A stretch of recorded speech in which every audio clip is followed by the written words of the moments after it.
but being able to make those decisions is going to be tough. It's going to be a challenge for those players that aren't playing as much as they want to, and which it is every year. But I think we'll have more of those kids who probably could be playing. So we're working hard to find the right crew. We're going to work hard to get as many people minutes, I guess we'll say, use that as a basketball term, but as many minutes as possible. But bottom line is we got to go out and perform at a high level, and we're going to find a group that does that the best they can. We play in front of a great crowd. We had a scrimmage here last week. We had 1,000 people here, which is amazing. Yeah.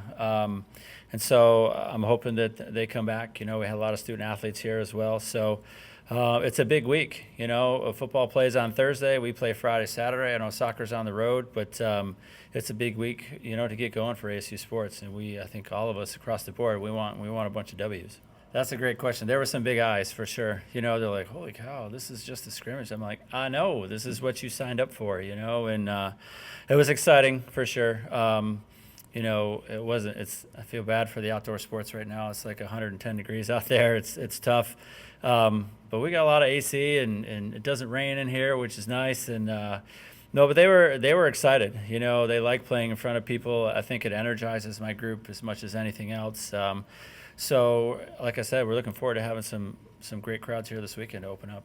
Like I said, chemistry is coming together. We're really starting to kind of click in terms of what we want to do, both offensively and defensively. You spend a couple weeks on it, you got to get better at it. So that's definitely a plus. I like my team. I like the kids. They're a great group. They work hard with and for each other, which is everything you could want for it as a coach. Just how competitive our gym is right now. It's unbelievable. We've got great players on both sides of the net all the time. So there's no easy points. And, when you can create an environment like that, when you get to the matches, it makes the matches seem almost a little bit easier, because you're used to it every day. Not every gym can do that. So we're excited about that level of competition and how hard it pushes us every day. I mean, you watch our practices, every point matters to these kids, which is just, it's something new. I've had some great teams here, but I haven't not had this type of gym culture really ever. So I'm excited about what the results that can produce are. Well, I say this every year. My expectations, they never change. We want to win conference. We want to host a conference tournament. We want to host a regional tournament. We want to go to an Elite Eight. That's the same every year, regardless of who we have. And we set that bar a few years ago, and we want to maintain that bar every chance we get. Now, sometimes we fall short, but that doesn't mean that we're not striving for that every single year. Yeah, we've come a long way. We've really focused on being focused. We talk about laser focused every single day of practice and staying locked in through the time periods that we're out in the field, in the classroom, studying film, all those type of things. So, we've come a long ways in these 3 weeks, and we're excited for this group to get out in the field and play. Both sides of the ball, there's going to be some changes in what we've done. So both sides have got to really focus and get locked in, and they've done a great job doing that. Well, you're bought into the process. You're bought into what, we always hear the term, it's probably overused, but the grind of camp, the grind of practice and all that stuff. So they're bought into that. They're bought into the process of, getting up and going to the weight room and then going to class and getting something to eat and getting over here for meetings and getting ready for practice. All those the process of being prepared, that's a culture. That's something you got to change. That's something you got to get everybody on board to. And these guys have done a great job of that so far. And again, I can't wait to get out there and watch them run around and play.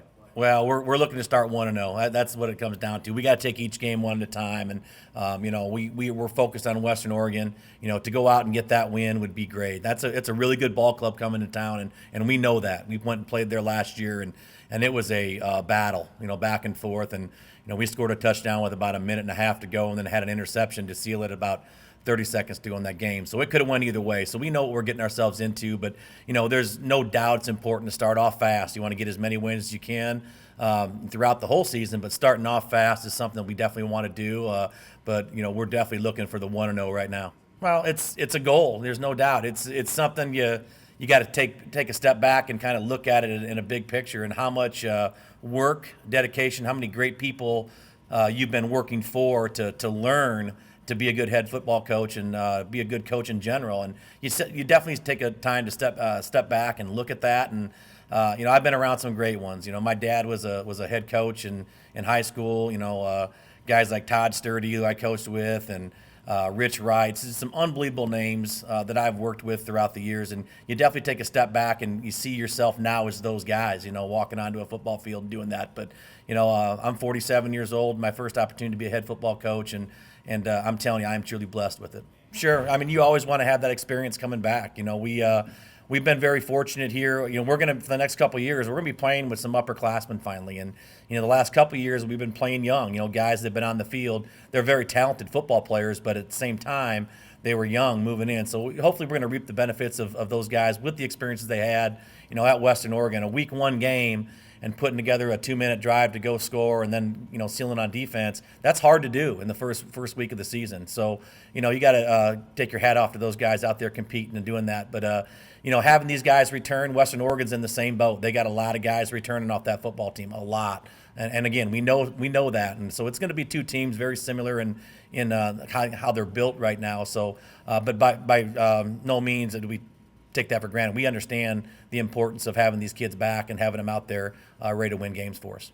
It's great. It prepares you again for what you're going to see throughout the season, as well as I think it's so important to play great in region out of conference games, because that kind of compares different conferences to different conferences throughout the country. And when you start getting into the playoffs and that kind of stuff at the end of the season, they take a look at your non-conference but in region games, and it helps out when you win those games. Getting an at-large bid, if it comes down to something like that, that's something that's very important. But preparation to, maybe something we'll see a little bit different. But this day and age, there's not a whole lot of difference anymore, with the exception of about two schools. You're going to see pretty much the same stuff on the football field. But how you play against it, how you prepare for it, those things are something that we're looking for to improve this week. Well, for our guys, it's to go out and compete hard every single day. And we tell our guys, and I've said this, I haven't shied away from it, we're not a rebuild here at Angelo State right now. We have a team that can come in and compete and can come in and, push for a conference championship. And that's what our expectation is. If it's any less than that, we're not doing the right thing or teaching the right thing. So we want these guys to have confidence, play with confidence, go out there and compete like crazy. Again, I'll go back to being laser focused, each day leading up to games, So our guys have done a great job at that, and I think the reason is the staff that we have here now. These guys have been so laser focused themselves and getting them prepared. So that's the biggest part. Individually for me, it's going out there and loving what I do and going out there and being around these kids and being around this staff and having the opportunity to just go and win as many games as we can, but doing it the right way and having fun. Our kids, we tell them all the time, if you're not having fun playing college football, you're crazy doing it, because we ask them to do a lot of things. And we want these guys to have fun, and that's no different for coaches. I want to have a great time as a head football coach here at Angelo State, competing every single day and getting these kids to compete and going out there and just kind of seeing how we are. We do. We have several players. I'm proud of these guys. Again, I'll go back to, the last couple of years we've been playing young. We've had a lot of redshirt freshmen, redshirt sophomores coming in and playing for us. Well, now these guys are turning into juniors and seniors, and the guys like the Letty Frenches and the Lawson Ayos and the Kiki Chisholms, and just I could go on and on. The list goes on and on. Just unbelievable guys. Blake Harrison in the offensive line. Payne Sullins has really stepped up at the quarterback position for us. So we got a lot of guys that have just done unbelievable things for us as leaders, and I'm going to continue to lean on them. Those guys are important parts of their extension of a coaching staff. I expect a lot out of those guys to be great leaders, and we're very fortunate to have some good ones. Payne will be the week one starter. He's a young man that has come in and had a great camp for us. I'll tell you right now, though, we're blessed at the quarterback position. We have 3 or 4 guys right now that have all played football for us and won games for us. So, we're very blessed at that spot. But Payne's our guy going into week one, and we're going to let Payne play. We're going to let him go out there and do the things that Payne does. By the end of the year last year, he was playing very good football. So he's had a great offseason. He's worked hard. He's been pushed hard in competition with the guys we have in camp. But I feel very confident in Payne as well as his backups to step in and do great things. But, I'm not a guy that's going to want to rotate a lot of quarterbacks, do that right away. We're going to let Payne play and see how he does. But, we got a good group of guys in that room, so I'm excited about what we're going to see. It is, it's deep, and we're going to use 3 receivers, 4 receivers at a time, 2 receivers. We're going to get a bunch of different looks, but we're as deep as we have been. Obviously Kiki Chisholm and Lasaneo have gotten a lot of run over the last 2 or 3 years, just great football players. But there's a lot of other guys out there too. Alize Thomas, I'm so excited for this young man to get on the field and go. And Larry Johnson's another guy, Austin Robinson. These guys have had unbelievable camps. We got a freshman that's going to go a little bit too, Austin Landry, who I'm just really excited about. So a good group of wide receivers, to go along with a good group of quarterbacks. And, one of our strengths right now is, I believe, is in our O-line. We got great depth in the offensive line too. So, it should be exciting, but there's no doubt, Kiki and Law have been the two guys that have been leading us through that. But, the ball can get distributed quite a bit this year with the other guys that we got. Well, I am. I'm excited for these guys to get out and play. I've seen them practice, and I've seen them in the spring. I've seen them throughout the summer, and all the stuff that they've done and prepared for this, and how hard they've worked and how hard the staff has worked. That's what's so exciting. Again, I said it earlier, we were young. We've been young for a while. It's time, to let these young guys go out and be old guys and play. And I'm so excited to go out and see that because – I just know that it's in their blood, man. It's in their DNA right now. It's what's been put into them in the sense of like work ethic and all these things from this staff, and it is exciting. I do beam up when I think about these guys because first off, they're loyal. They work hard. And they're good football players. They're good students. All these things that come together to make a great individual, and that's what they are. And I'm so excited to get them out there and let them go. Lawson Ayo's close on some things. He's going to be a 4-year starter for us. He didn't play he played right away as a true freshman. So believe me, I wish we would have redshirted him 4 years ago, so I'd have him for 2 more years. But Lawson Ayo is a guy there. Kiki Chisholm is a young man again at the receiver position. They share the ball pretty well. Those two, there's definitely a competition between them on that part of it. But the other one's just as excited when the other one scores a touchdown. So, those are the offensive kids. Defensively, there's going to be some really good talented players too. Letty French leads us in the back end at safety position. Deshaun Douglas, a corner who played as a redshirt freshman last year, started all 12 games, is back and will be playing. We brought some transfers in. We got a great group of linebackers, led by Hunter Kyle and Donovan Jackson, 2 guys that were all conference level players for us last year. In the D-line, we lost some really good talent there, but Jake Ray and Weston Bauer and Jakari McCoy, and we've added a few transfers to come in that D-line too. All these kids are going to be out there ready to go and compete, and I think you'll like what you see. I think that we've gotten better. We're still trying to sort out exactly who's going to be where. I don't know. We'll see. We've got another couple practices before the first game, so we're still trying to work and figure that out. But we haven't let any goals yet, so that's been good. We've scored a few, so that part's good. But I think that the teams that we played, no disrespect to them, they're at a different level. I mean, they're a junior college team and a D3 team, and then we did play Lubbock Christian, and that was a much closer game and probably closer to what we'll see in season. So I still don't know yet completely, but hopefully we're better than we were on Monday, the first day we started.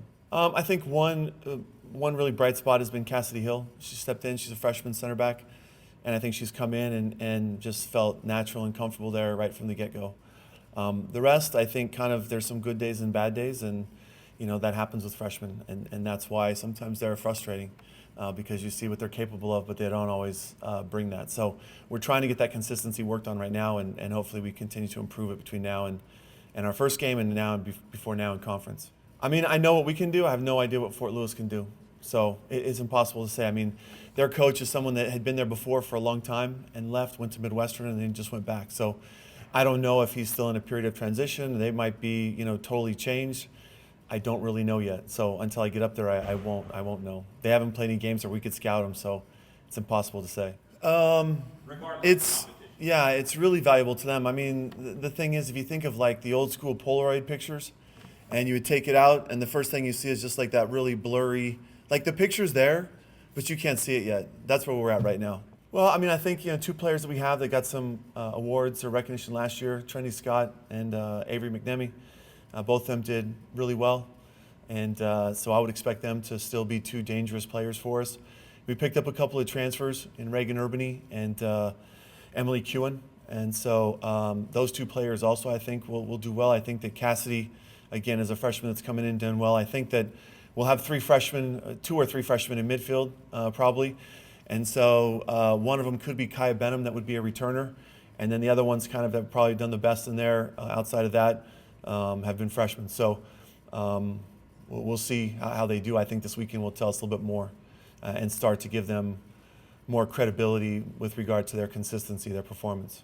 Yeah, I think it's repetition. I mean, I think that we've gone over some things in training, and then we go over them in training the day before we played against Lubbock Christian, and yet there were a couple times on the corner kicks where we didn't do what we had just practiced. So I think they've got to see that, you know, the expectations that we have are going to be there, and we're going to hold them accountable for that. And so they just need to go through that a few times and see that, yes, somebody does expect them to run from point A to point B, or, you know, make decision, you know, X or whatever it is. So it's just about reinforcing that stuff right now, and then hopefully we can do that while picking up some wins. Our three captains, Avery McNamee, like I said, Allie Warren, and Megan Den are the three captains, so they hold a lot of the responsibility, but not exclusive. I mean, the older players that know what we're doing, they should be talking with the returners and the new players about, you know, making sure we're on the same page from the warm-up to the way we do things on set pieces and that kind of thing. So we'll see. We've only got 2 seniors. We've got quite a few juniors, or more juniors, I should say. So we'll see how it stacks up on Friday. Some of it has to do with their ability. I think some of it has to do with the balance that they offer each other, because, you know, some of them, I think that Allie Warren is probably more of like the policeman. You know, if you do something wrong, she's going to tell you. There's not really any emotion in it. She's just going to tell you what was wrong. And sometimes with a freshman, you know, they'll break down, start crying or something like that. And, you know, we don't want to have that happen. So then you got someone like Avery, you know, that will be a little bit more personable and be, you know, put a hand on the shoulder and say it's okay. And then Megan's kind of the mom or the organizer. So that's how we have the responsibilities not directly split up, but right now those are kind of the roles that those three play. I'm sure they'll take on different roles within games and throughout the season. Those things will change and evolve and go from one player to the next.